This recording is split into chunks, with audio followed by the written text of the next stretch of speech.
Do you want to turn old apples into German-inspired apple crumble pie? One that does not have any refined sugars. Beginner like me can manage a decent apple pie. You probably can too.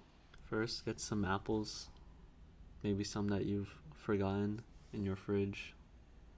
Apples, you want to cut off the rotten parts or the parts that are just bad, and peel your apples. You're gonna want to prepare a pot, pretty good sized pot, and some bowls to mix in. The plan is to get the apples cooking while we prepare the dough mixture.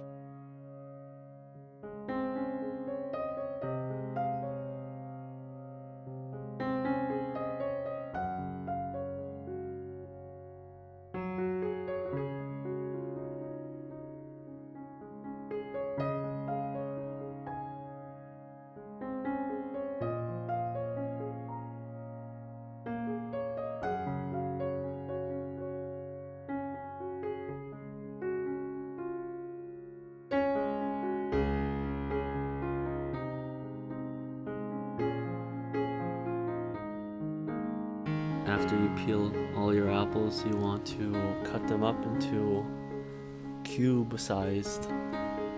ice cube sized pieces.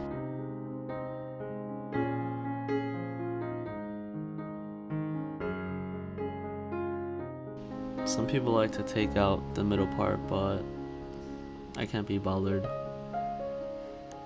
I think the botanical name is pericarp of the apple, the core of the apple. But you definitely want to get rid of the seeds.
Of vanilla extract, also an egg, 2 cups of flour, and 3.5 teaspoons of baking powder.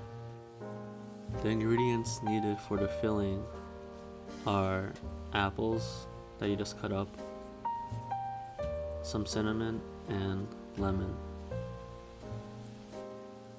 You want the butter to be at room temperature, but everything else you kind of can get ready while the apple's cooking.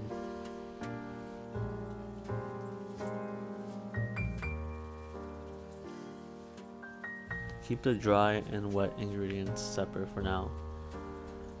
The wet ingredients can start being mixed together, adding the butter, 7 ounces of butter, the egg, the 3 teaspoons vanilla extract, and 2/3 cup of honey in a bowl.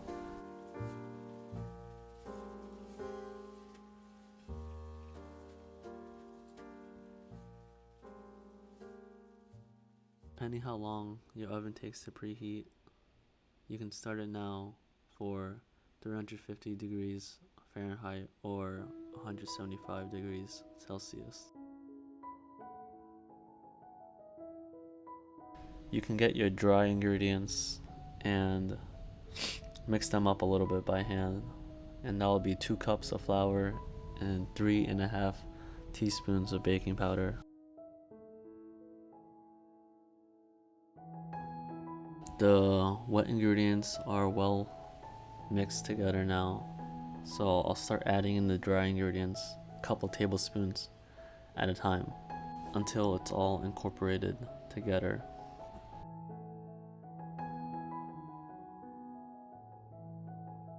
Because I'm using honey and avoiding refined sugar, the consistency of the dough is less crumbly than a standard German apple pie.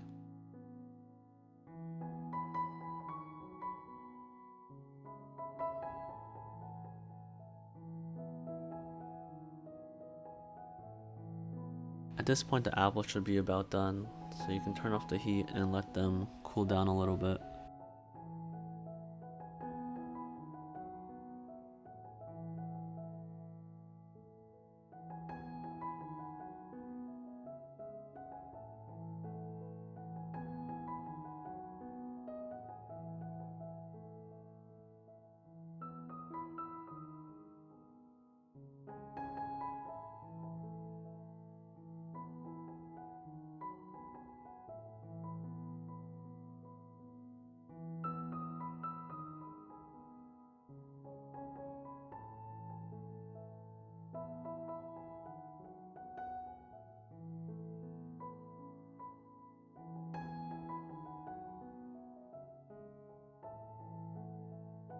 Since I'm a novice, I'm being as resourceful as possible and using a stainless steel pan.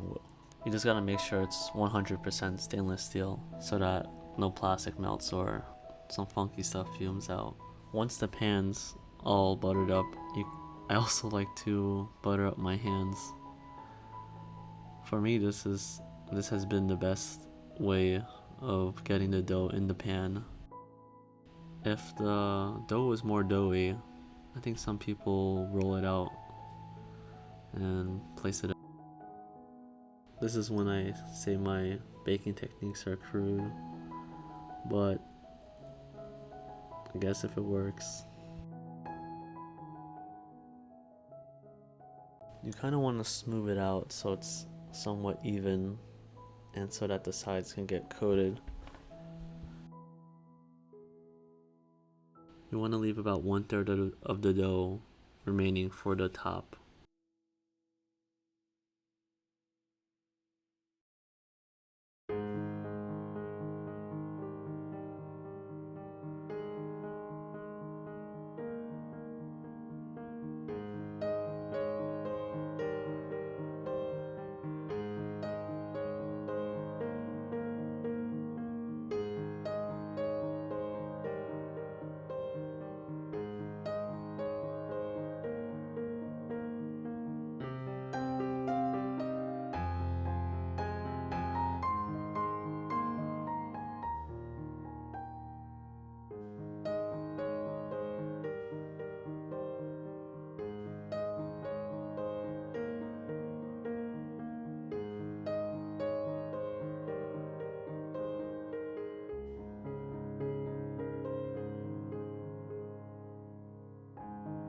After your pan is coated, it's time to pour in the apples.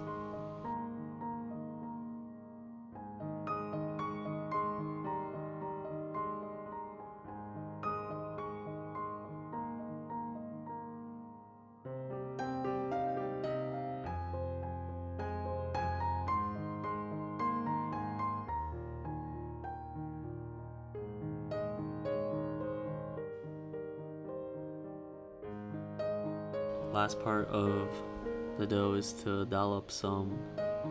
just dollop some on top.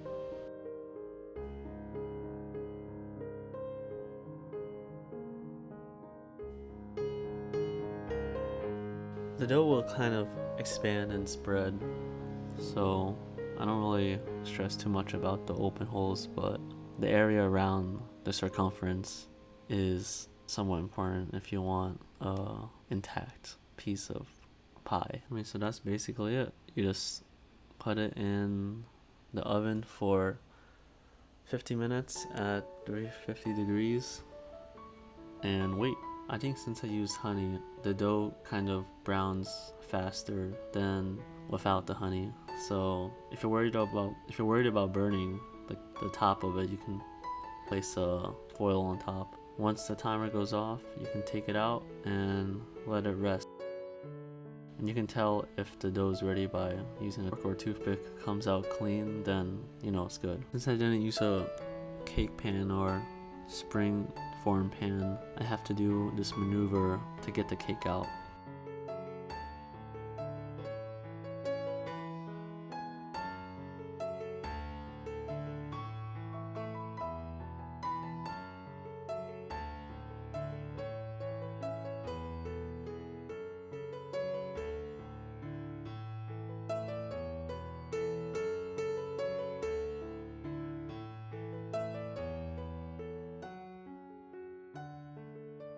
You gotta be careful doing this double flip, because if the cake's still hot, it'll break apart, and you'll kind of see that here.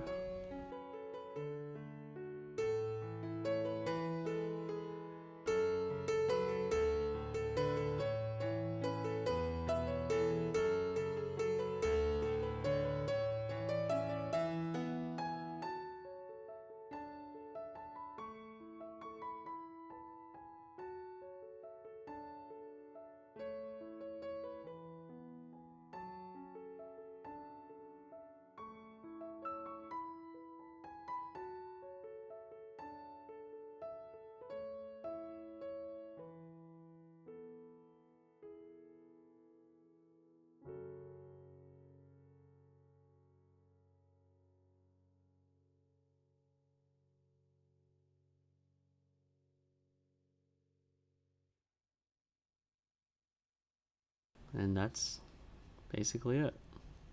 I hope you enjoyed,